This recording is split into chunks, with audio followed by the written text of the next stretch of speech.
Pop the trunk. Now. You know how this works for your kind. I haven't done anything wrong, officer. That's how this works, the deputy said, laughing through his teeth. You're out here sniffing around my county in the middle of the night like a stray dog looking for scraps. Your kind always got a reason. I'm just driving to see my mother, please. Cut the crap. Your mother? Whole family pushing dope. I can smell it on your kind from a mile away. I haven't done anything wrong. 3 cars passed without slowing. Headlights swept across her pinned body. Not one brake light flickered. Moments later, he pulled a bag of white powder from her trunk. Well. What he didn't know was that this bag had just ended his career, his freedom, and every shield he thought would always protect him. Earlier that day, Maya Ellison stood at the head of a conference table on the 9th floor of the DEA's Atlanta field office. The room smelled of burnt coffee and dry erase markers. Her team of agents sat around the long table, files spread open, while a wall screen showed a map of Interstate 20 marked with red dots tracing known trafficking routes from El Paso to Savannah. Maya pointed to a cluster of dots near the Georgia-Alabama border. We've had 3 confirmed loads intercepted in the last month, she said. That corridor is heating up. I want wiretap extensions filed by the end of the week. No one argued. When Maya Ellison gave a directive, people wrote it down and moved. She wasn't loud. She wasn't aggressive. She ran her division the way a surgeon runs an operating room, precise, calm, and absolutely in control. 2 decades in federal law enforcement had taught her that the person who stays quiet often holds the real power. After the briefing, her office emptied. She leaned back in her chair, rubbed her eyes, and picked up her phone. Hey, Mama. Ruth Ellison's voice came through warm and slow, like honey stirred into tea. Baby, please tell me you're still coming. I'm leaving early. I'll be there before nightfall, Maya said. I made peach cobbler. Maya smiled. The first real smile she'd had all week. Save me the corner piece. She changed out of her blazer, slipped into jeans, a plain gray top, and sneakers. Her badge went into the desk drawer. Her service weapon went into the office safe. Tonight, she wasn't the DEA chief. She was simply a daughter driving home for her mother's birthday. By early evening, she was southbound on I-75. The Atlanta skyline shrank in her rearview mirror. Strip malls gave way to pine trees. 4 lanes narrowed to 2. The air through her cracked window grew thick and sweet with Georgia humidity. She kept the radio low, a gospel station out of Macon, soft organ chords, and a choir humming something familiar, the kind of music her mother played every Sunday morning while pressing shirts for church. The highway grew darker the farther south she drove. Streetlights vanished. Shoulders narrowed. As night deepened, she passed a faded green sign half swallowed by kudzu. Granger County. Mostly white, economically gutted, the kind of place where the biggest employer was the county government and the sheriff ran things like a personal kingdom. The department posted unusually high drug arrest numbers from highway stops, numbers that looked impressive in press releases. Civil rights groups had begun asking questions. No one in Granger seemed interested in answering. Maya knew counties like this. She had investigated them. She had dismantled departments just like it. But tonight she wasn't thinking about any of that. She was thinking about peach cobbler. Far behind her, parked behind a billboard advertising a personal injury lawyer, Deputy Derek Harlan sat in his cruiser with the engine idling. The interior smelled of cheap air freshener and cold fast food. A half-eaten burger rested on the dashboard.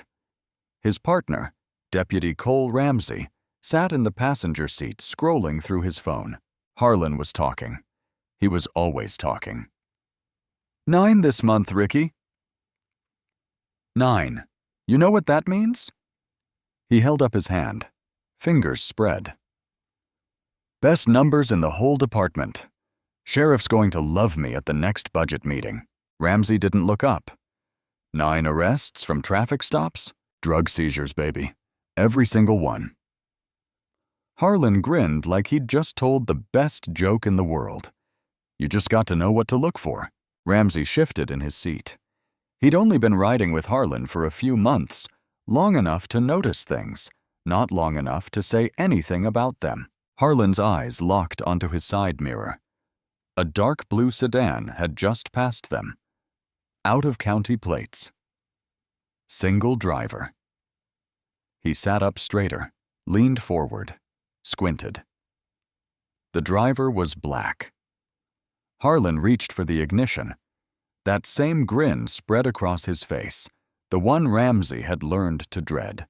Well, well, he pulled out onto the highway, keeping his headlights off for the first stretch. That right there is number 10. He followed her for a short distance, waiting, watching. Then he hit the lights. Red and blue exploded across the pine trees. The sedan signaled and pulled to the shoulder.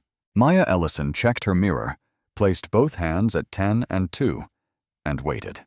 The cruiser's lights pulsed like a heartbeat behind her. Red, blue, red, blue. The rhythm painted the inside of her car in flashes. She sat still, hands visible, window already halfway down. The humid night air crept in, carrying the smell of warm asphalt and pine sap. She knew the protocol, not as a citizen, but as someone who had trained officers on exactly this kind of encounter. Keep your hands where they can see them. Don't reach for anything. Speak clearly. Stay calm. She also knew something no training manual ever printed. When you are a black woman on a dark road in rural America, calm isn't just a strategy, it's survival. Harlan took his time. He sat in the cruiser for several long minutes, letting the silence and the lights do the work. It was a technique. Make them sweat.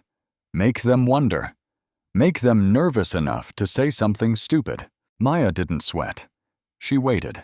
Finally, boots on gravel. Slow, heavy steps.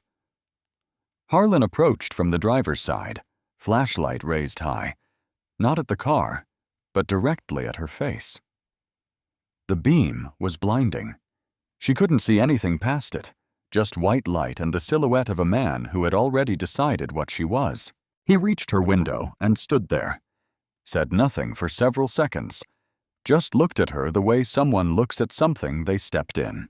License and registration, no greeting, no explanation, no good evening or do you know why I pulled you over? Just a command, flat, cold. Like she didn't deserve the courtesy of a complete sentence. Maya kept her voice even. May I ask why I've been stopped? Harlan tilted his head. The flashlight didn't move. I'll ask the questions. You give the answers. That's how this works. License, registration.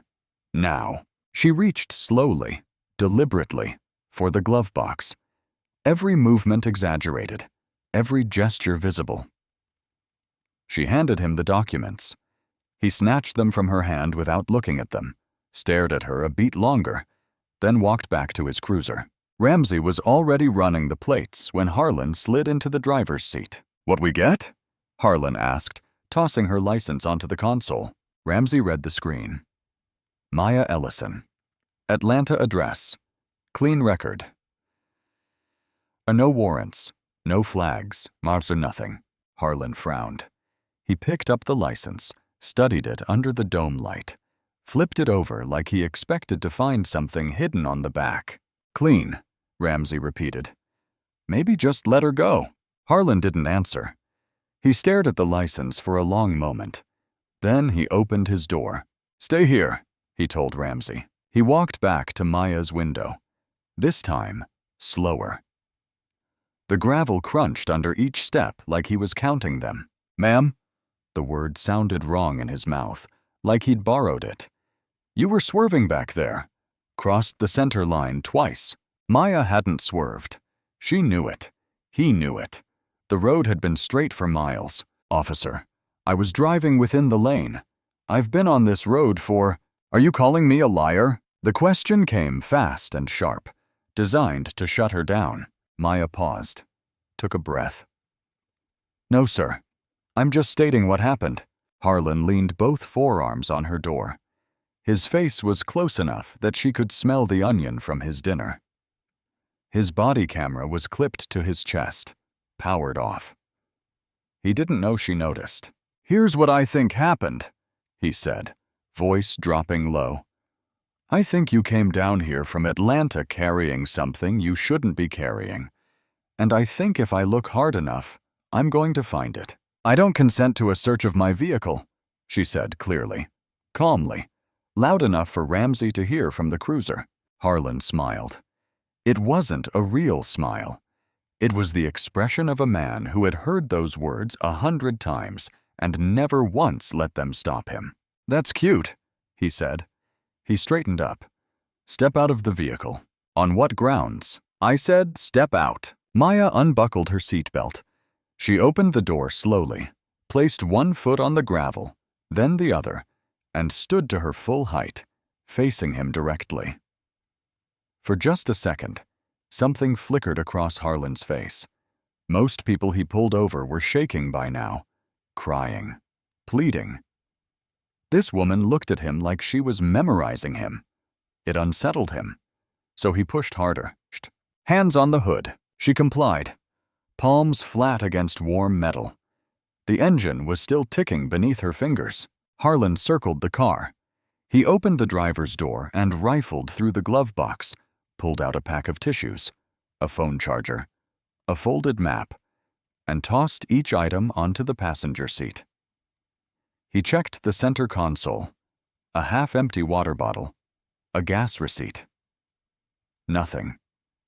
He opened the back seat, ran his flashlight across the floor, patted the seat cushions, lifted the floor mats. Nothing. He was getting frustrated. Maya could hear it in his breathing. Shorter, faster, heavier. The kind of breathing that comes before something reckless. He walked to the rear of the car and stood at the trunk. Open it. I do not consent to a search of my trunk, she said, facing forward, hands still on the hood, voice steady as stone. I wasn't asking your permission. He reached through the open driver's door and pulled the interior trunk release. The latch popped with a dull click. The trunk lid rose a few inches. Harlan walked behind the car and lifted it all the way up. The interior light cast a weak yellow glow over a small overnight bag, a box wrapped in birthday paper, and a pair of flat shoes. That was it. A daughter's overnight bag for her mother's birthday. Harlan stood behind the raised trunk lid, completely hidden from Maya's line of sight. She couldn't see his hands. She couldn't see what he was doing. All she could hear was the sound of items being shifted around. Moments passed. Then his hand went into his jacket pocket and back into the trunk. He emerged holding a sealed plastic bag. Inside it, a white crystalline powder, enough to push the charge from possession into trafficking. He held it up to the light with 2 fingers. His face was pure theater, wide eyes, raised brows, open mouth. The performance of a man pretending to be surprised by his own work. Well, well, well, his voice carried across the still night air. What do we have here? Maya turned her head. She saw the bag. She saw his face. And she understood everything in a single heartbeat. That is not mine. They all say that. That is not mine. Turn around. Hands behind your back. She didn't resist. She didn't scream. She didn't beg. She turned around, placed her wrists together, and felt the cold steel close around them. Harlan tightened the cuffs 1 click past necessary. The metal bit into her skin. He leaned in, his mouth close to her ear. His breath was hot and sour. Welcome to prison, sweetheart. He walked her to the cruiser, opened the back door, placed his hand on top of her head, and pushed her down into the seat. The door slammed shut. Through the cage partition, she could see Harlan holding up the bag for Ramsey, shaking it like a trophy. Ramsey stared at it, then looked at Maya in the back seat. Something crossed his face. Not quite guilt, not quite doubt. Something quieter. The look of a man who was starting to count the cost of staying silent. Maya sat in the darkness of that back seat. The cuffs dug into her wrists. The vinyl smelled of sweat and disinfectant. The lights were still flashing. Red, blue, red, blue. She didn't cry. She didn't panic. She started counting. Timestamps, words, badge numbers. Every detail filed away behind calm, unblinking eyes. Because Maya Ellison wasn't just a woman who knew her rights. She was a woman who had spent 20 years building cases against people exactly like Derek Harlan. And she was already building one now. The cruiser pulled into the Granger County Sheriff's Station late that night. Maya noted the time on the dashboard clock. She noted everything. The building was a squat brick rectangle with fluorescent lights buzzing behind barred windows. An American flag hung limp on a pole out front. No breeze. The air was thick and still, like the whole county was holding its breath. Harlan parked around back near a steel door marked Processing. He killed the engine, but left the lights on. Sat there for a moment, adjusting his hair in the rearview mirror, taking his time, enjoying this. He opened her door and pulled her out by the arm. Not gently. The gravel parking lot was uneven, and with her hands cuffed behind her, Maya stumbled. Harlan didn't steady her. He watched her catch herself and kept walking. Inside, the station smelled of floor wax and old paper. A long hallway lit by overhead tubes that hummed and flickered.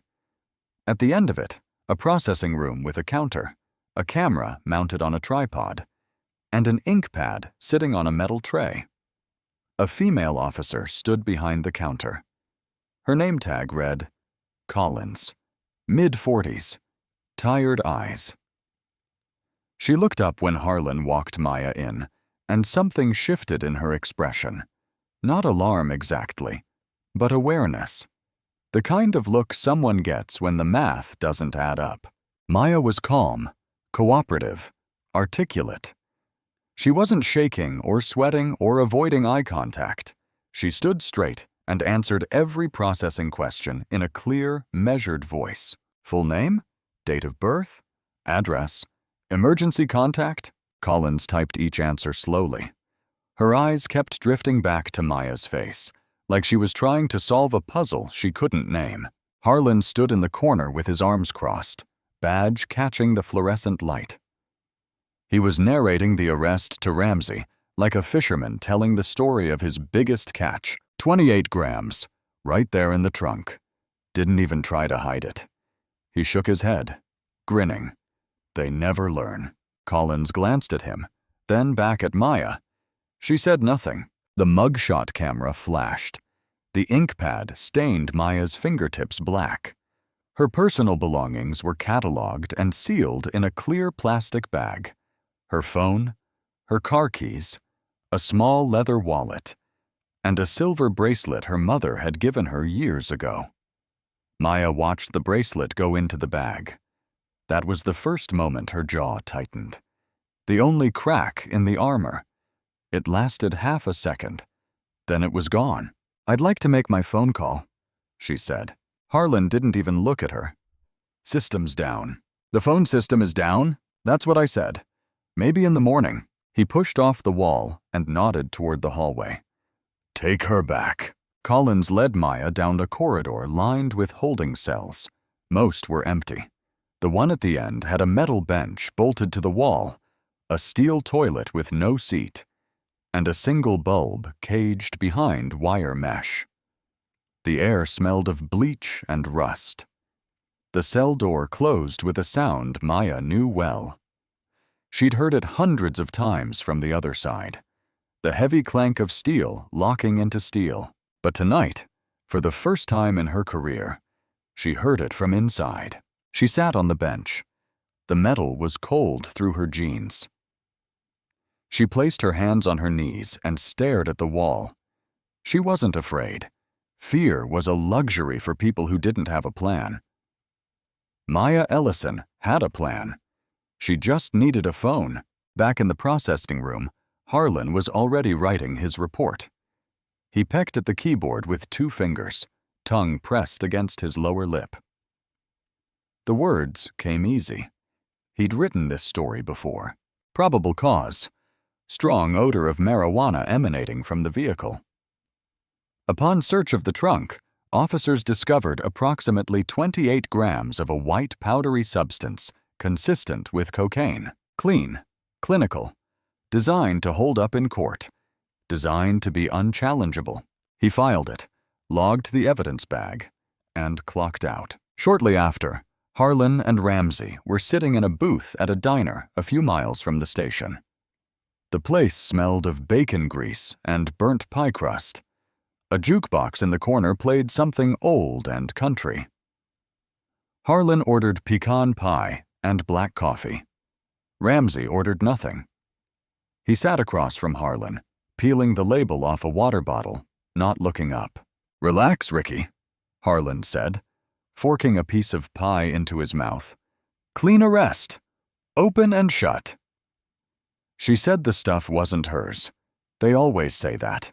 She was different, Kyle. She wasn't. She wasn't what? Harlan's fork stopped midair. His eyes went hard. She wasn't the type? What type is that, Ricky? You got a type now? Ramsey went quiet. He kept peeling the label. Harlan softened his voice, the way a man does when he's not apologizing, but warning. "Listen, we do good work out here. We keep this county clean. Sheriff's happy. Numbers are up. Nobody's asking questions. Don't start making problems where there aren't any." He flagged the waitress for a refill and leaned back in the booth. "She's got a public defender by morning, a plea deal by Thursday, and a guilty verdict by June. That's how this works. That's how it always works." He took another bite, chewed slowly, smiled. At that exact moment, a few miles away, Maya Ellison sat in a cell counting ceiling tiles. Her wrists still carried the red impressions of the cuffs. Her fingertips were still stained with ink. Hours passed. The fluorescent light above her cell never turned off. It buzzed like a living thing. Every so often, a deputy walked past and glanced through the bars. Maya didn't move, didn't speak, didn't sleep. In the early morning hours, Collins came back. She stood outside the cell with a key ring in one hand and something close to guilt on her face. "Phone's working now," she said. "You get one call." Maya stood and followed Collins to a wall-mounted phone near the processing desk. She picked up the receiver. The plastic was cold against her ear. She didn't call a lawyer. She didn't call her mother. She dialed a number she knew by heart. The personal cell of Victor Hale, her direct colleague at the DEA Atlanta Field Division. It rang 3 times. A groggy voice answered. "Hale, Victor, it's Maya." Silence. Then the sound of a man sitting up fast, sheets rustling, a lamp clicking on. "Maya? What's going on?" "It's the middle of the—" "Listen to me carefully," she said. Her voice was low, controlled, and precise. Every word selected like ammunition. "I've been arrested in Granger County on a planted narcotics charge. Deputy named Harlan. Badge number I'll give you in a moment. I need you to activate the OPR complaint and contact the FBI Civil Rights Division. Tonight, Victor. Not morning. Tonight." "Maya, what? Planted? Are you—" "And Victor." She paused, letting the silence carry the weight. "Pull my GPS vehicle tracker log every second of tonight. The trunk sensor data, too. That's going to be the whole case." Hale was quiet for a few seconds. When he spoke again, the grogginess was gone, replaced by something colder. The voice of a man who had just moved from confusion to fury. "I'm making calls right now. Don't say another word to anyone. I'll have a team there by sunrise." Maya hung up, walked back to her cell, sat on the bench, placed her hands on her knees. And for the first time since the cuffs went on, she closed her eyes. Not to sleep, to wait. Because the machinery she had just set in motion was bigger than Derek Harlan, bigger than Granger County, bigger than anything that small-town Badge could comprehend. A few miles away, Harlan paid his check, tipped $2, and drove home whistling. He slept like a baby. It would be the last peaceful night of his life. Derek Harlan pulled into the station parking lot early the next morning, coffee in one hand, sunglasses pushed up on his forehead. The morning sun hit the windshield and warmed his face. He was already thinking about lunch. Then he saw the SUVs, 3 of them, black, tinted windows, Federal plates, parked in a row right in front of the station entrance like a wall. He slowed his truck to a crawl, stared. His coffee hand dropped to his lap. The front door of the station was propped open. 2 men in dark suits stood on either side of it. They weren't Granger County. They weren't state police. They had the posture of people who answered to Washington. Harlan sat in his truck for a full minute. His mouth was dry. His brain was doing the math, but the numbers weren't adding up to anything good. He grabbed his coffee, climbed out, and walked toward the entrance. Tried to keep his stride normal. Tried to look like a man who had nothing to worry about. One of the suited men held up a hand. "Deputy Harlan, yeah, come with us, please." It wasn't a request. They led him down the hallway. His hallway, the one he walked every day. Past the processing room, past the break room, to the small interrogation room at the back of the building. The room he'd sat in dozens of times across from suspects he'd cuffed on the highway. Today, the chair on the other side was waiting for him. Inside, a woman sat at the table. Black, mid-30s, sharp suit. A federal ID badge clipped to her lapel. A manila folder closed in front of her. She didn't stand when he entered. "Sit down, deputy." Harlan sat. The chair felt different from this side. "I'm Assistant United States Attorney Lydia Grant, FBI Civil Rights Division." She let that land. Watched his face process it. "Do you know why I'm here?" "No, ma'am." His voice cracked on the second word. Grant opened the folder. Slowly. The way someone opens a door they know leads somewhere the other person doesn't want to go. She slid a photograph across the table. 8 by 10. Color. An official portrait. The kind taken against a blue backdrop with an American flag in the corner. Maya Ellison. Hair pulled back. Navy blazer. A small gold pin on her lapel. Below the photo, printed in clean black letters. Maya Ellison. Regional Chief. Drug Enforcement Administration. Atlanta Field Division. Harlan stared at the photo. His lips parted. No sound came out. Grant leaned forward. "Last night, you conducted an unauthorized traffic stop on this woman.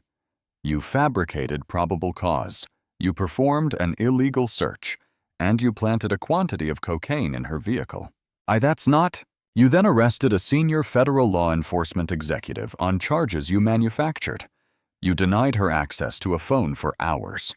And you filed a false report documenting evidence you yourself placed." Harlan's hands were shaking. He pressed them flat against the table to stop it. "The drugs were in her trunk. I found them. That's what happened." Grant didn't blink. She reached into the folder and pulled out a second document. A printed GPSS log. Time-stamped mile by mile, second by second. Maya Ellison's vehicle tracked from the DEA motor pool in Atlanta to the exact point of the stop. Her vehicle was in continuous motion from Atlanta, Grant said. No stops, no detours, no contact with any known location or associate. The cocaine was not in that vehicle when it left the city. She placed a third sheet on the table, a trunk sensor readout, standard on DEA fleet vehicles. It showed the trunk being opened at a timestamp that matched the moment Harlan was standing alone behind the car. The trunk was accessed after you were already positioned behind the vehicle, Grant said. No one else touched it. Harlan opened his mouth, closed it, opened it again. Grant wasn't finished. She pulled a laptop from her bag, turned it to face him, and pressed play. Dash cam footage, his own cruiser.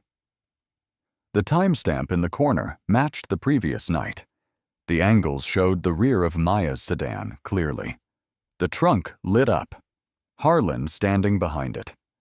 His right hand reached into his jacket pocket, came back out, went into the trunk. Every frame damning. Grant closed the laptop. Would you like to revise your statement, Deputy? The room was silent. The air conditioning hummed. Somewhere down the hall, a phone rang twice and stopped. Harlan stared at the table.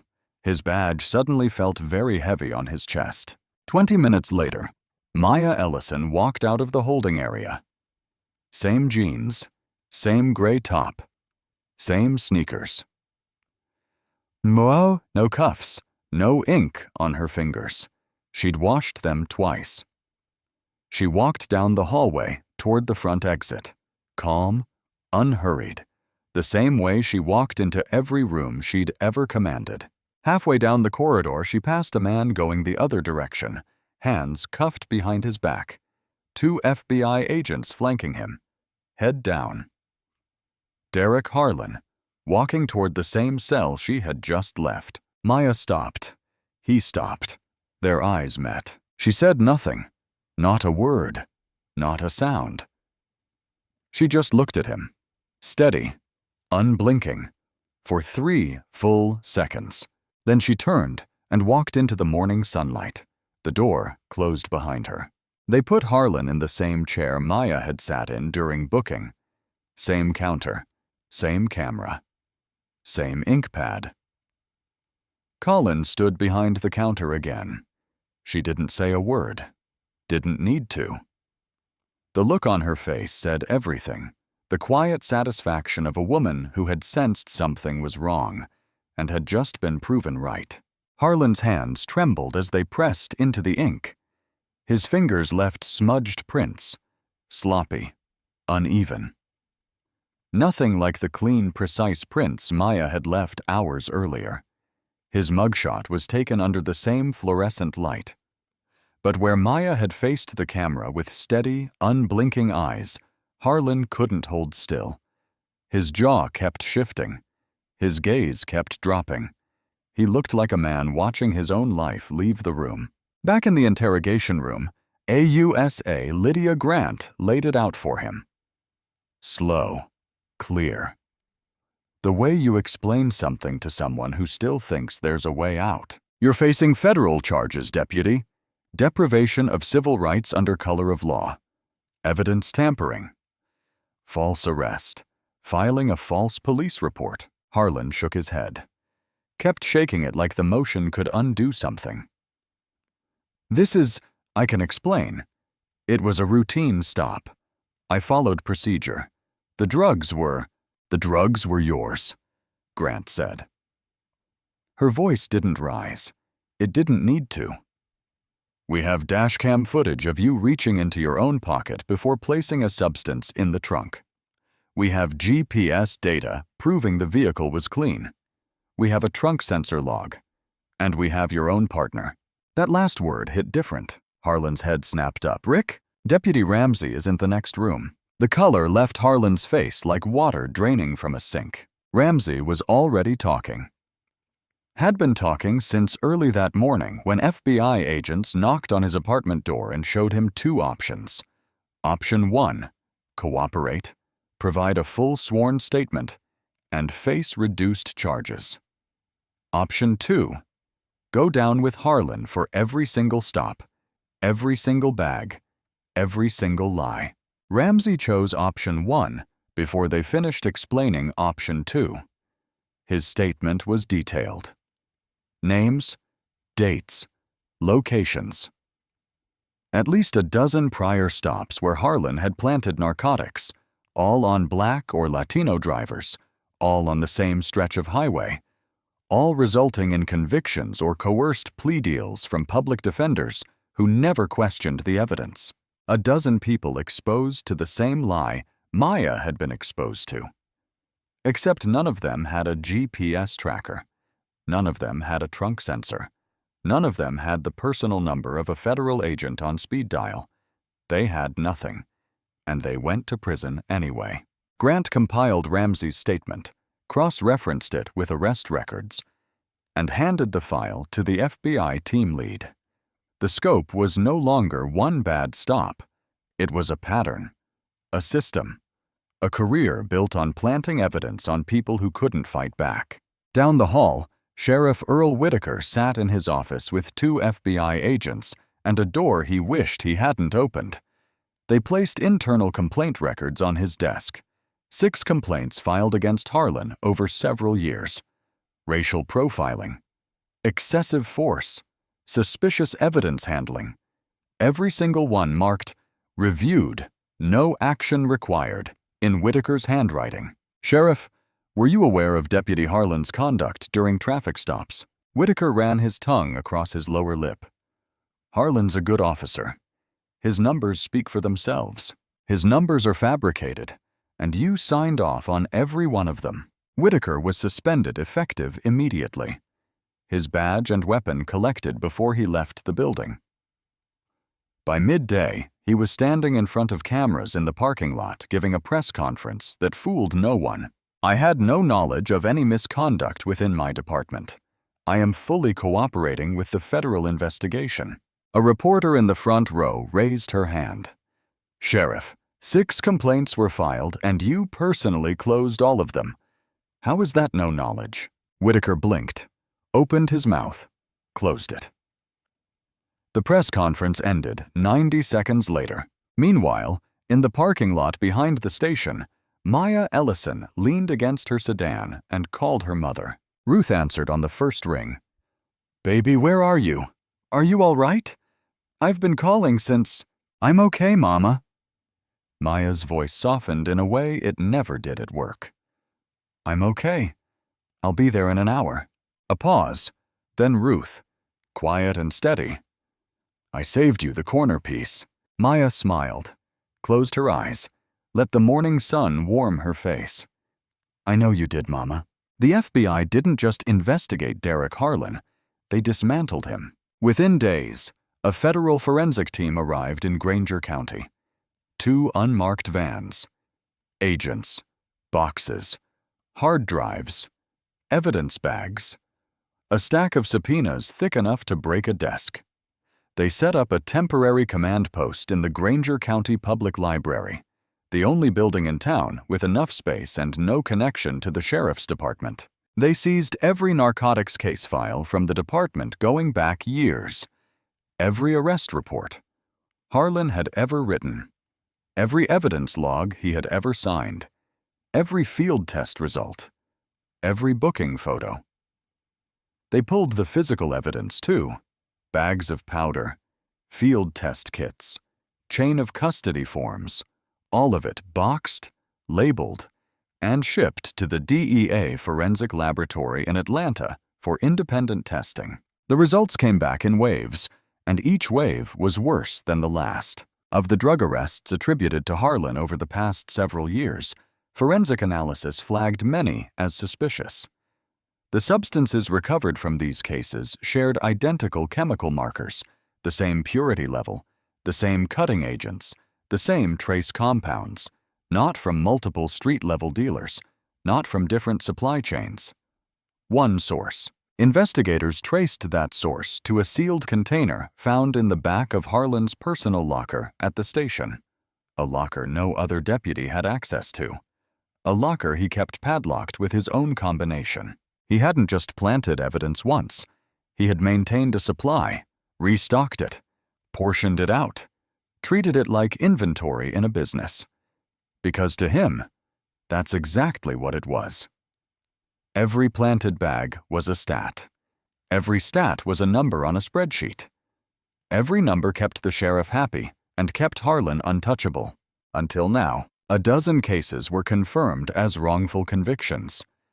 A dozen people who had been stopped on a dark road, searched without cause, arrested on fabricated evidence, assigned overwhelmed public defenders, pressured into plea deals, and sentenced to years inside concrete walls for crimes that never existed.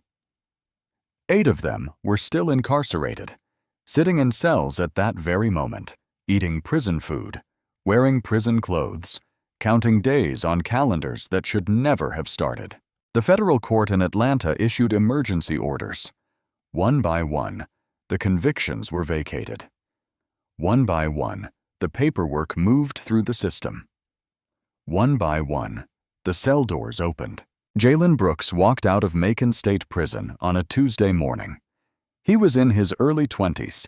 He had served more than 3 years for possession with intent to distribute, a charge built entirely on a bag Harlan planted during a routine traffic stop on the highway.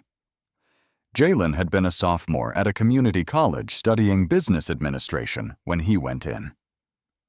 He missed his mother's funeral, missed his sister's wedding, missed his nephew being born. More than 3 years of a life he was never going to get back. When he stepped through the gate, his sister was waiting in the parking lot. She didn't say anything. She just ran. He caught her and held on so tight his arms shook. They stood like that for a long time. Neither of them let go first. Tasha Monroe was released from Pulaski State Prison after nearly 3 years. She had been driving home from a double shift at a packaging plant when Harlan pulled her over late at night. She lost her job within a week of her arrest, lost her apartment the following month, lost custody of her 6-year-old daughter during the trial. Her daughter was placed with a foster family in another county. Tasha hadn't held her in over 2 years. 8 people, 8 stolen lives. Returns to a world that had kept moving without them. The media didn't just cover the story, they detonated it. CNN ran it as breaking news. By evening, every major network had followed. The headline wrote itself.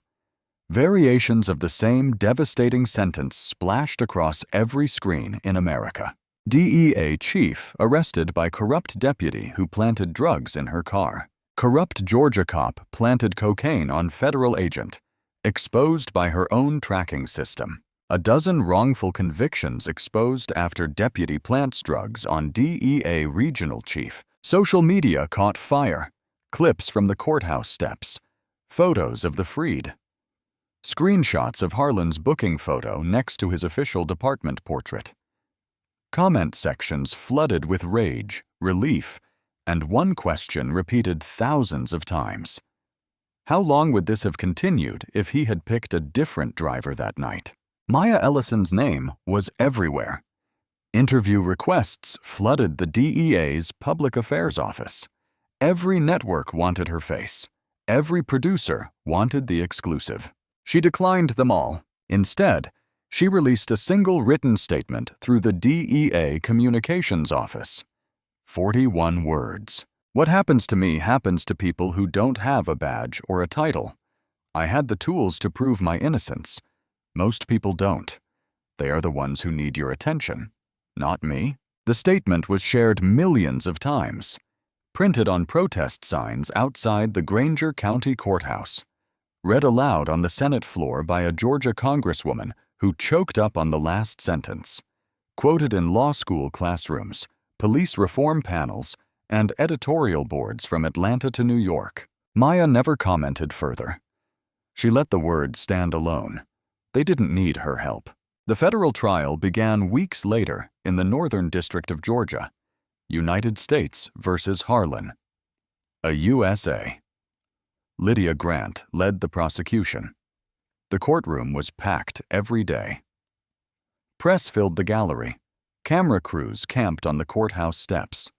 A line of spectators wrapped around the block each morning before the doors opened. Grant built the case the way Maya would have, one brick at a time. dashcam footage, GPS logs, trunk sensor data, forensic lab results linking every planted bag to Harlan's locker. Chain of custody failures. Ramsey's sworn testimony delivered in a shaking voice over hours on the stand.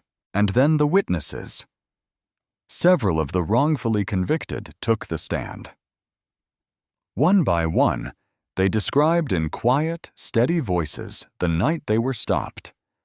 The flashlight in their eyes, the lies about swerving, the smell excuse, the hand in the trunk, the cuffs, the cell, the plea deal their public defender told them to take because fighting was worse than losing. One woman paused mid-testimony, looked directly at Harlan, and said, "You took years from my daughter.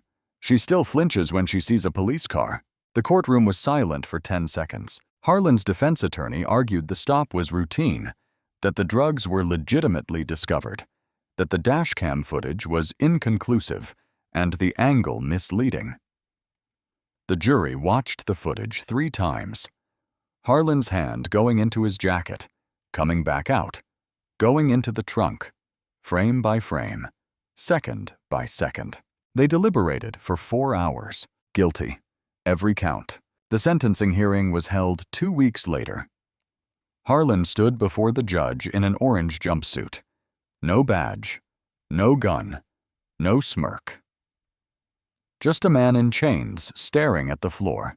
25 years federal prison. No parole eligibility for 20 years. The judge removed her glasses and spoke directly to him.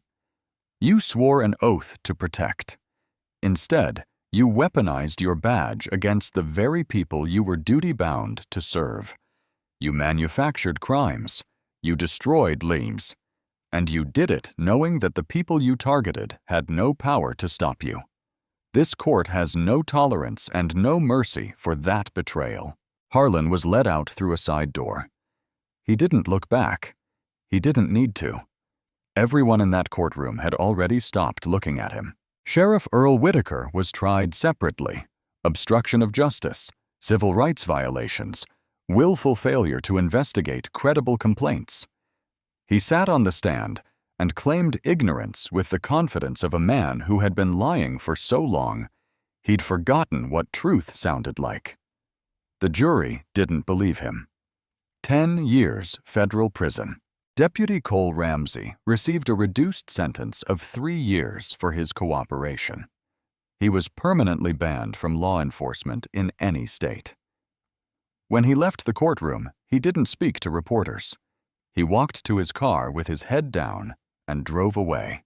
But the consequences didn't stop at prison sentences. The Department of Justice imposed a federal consent decree on the Granger County Sheriff's Office, a legally binding order placing the entire department under outside supervision.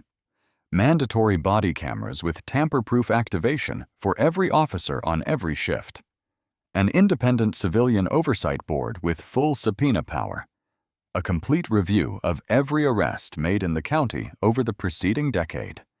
No exceptions. No delays. Maya Ellison was invited to testify before a congressional subcommittee on racial profiling in rural law enforcement.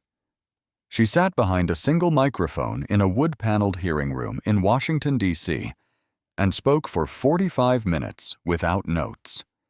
She didn't raise her voice. She didn't dramatize. She didn't perform.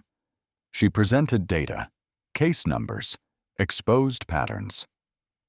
She walked the committee through the gap between written policy and daily practice in departments across the country, the stops that never get reviewed, the complaints that never get filed, the body cameras that never get turned on. When she finished, the committee chair removed his glasses, leaned into his microphone, and said simply, "Thank you, Chief Ellison.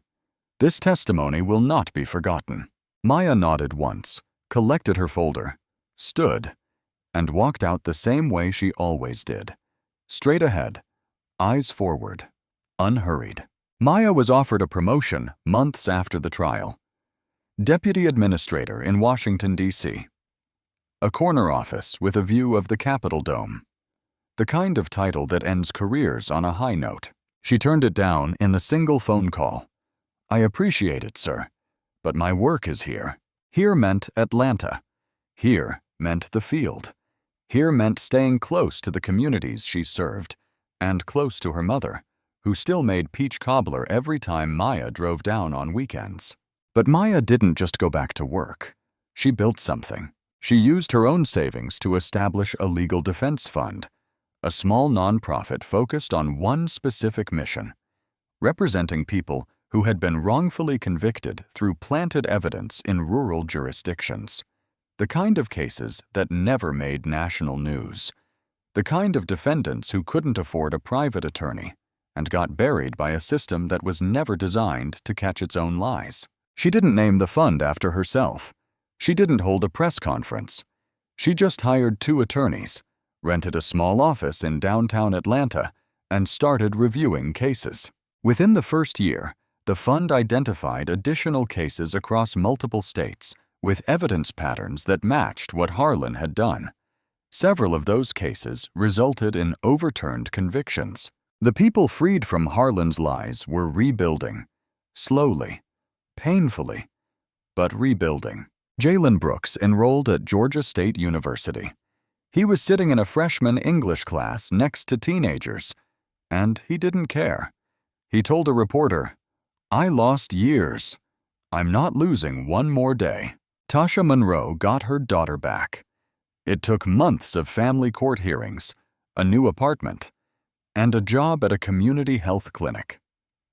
The first night her daughter slept under her roof again, Tasha didn't sleep at all. She just sat in the doorway of the bedroom and watched her breathe. 2 of the 8 found work through re-entry programs. 1 started a landscaping business. 1 moved out of state to be closer to family. Each of them carried scars that no verdict could erase, but they carried something else too. Proof that the truth, even when it arrives late, still matters. One afternoon, months after the trial, Maya found a letter on her desk at the office. No return address. Handwritten on lined notebook paper. The handwriting was uneven, like the person hadn't written anything by hand in a long time. "Dear Chief Ellison, you don't know me. My name is Andre Simmons, and I spent over 2 years in prison because of a traffic stop on the highway. I didn't have a GPS tracker. I didn't have a badge. I didn't have anyone to call. I just had a public defender who told me to take the plea. When I saw your story on the news, I sat on my kitchen floor and cried for an hour. Not because of what happened to you, because someone finally believed it could happen at all. You didn't just save yourself, you saved us. Thank you." Maya read the letter twice, folded it carefully, and placed it in the top drawer of her desk. She kept it there for the rest of her career.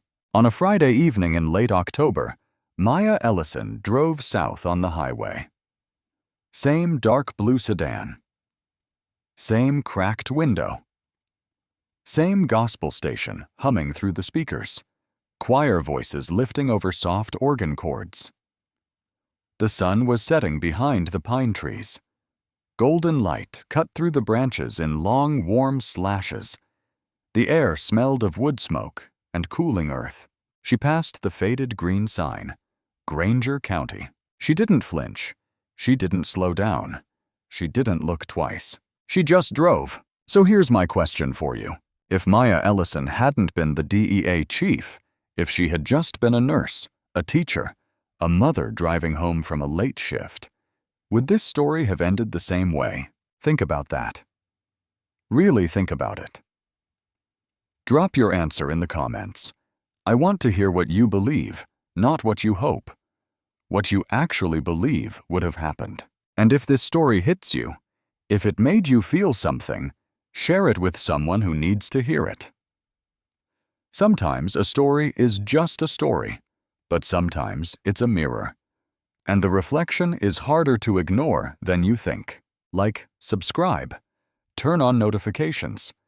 We've got more stories coming, and trust me, you don't want to miss what's next. Justice isn't just about catching the bad ones. It's about building a world where the bad ones can't hide. And that world doesn't build itself. It takes people who refuse to look away, Don't look away.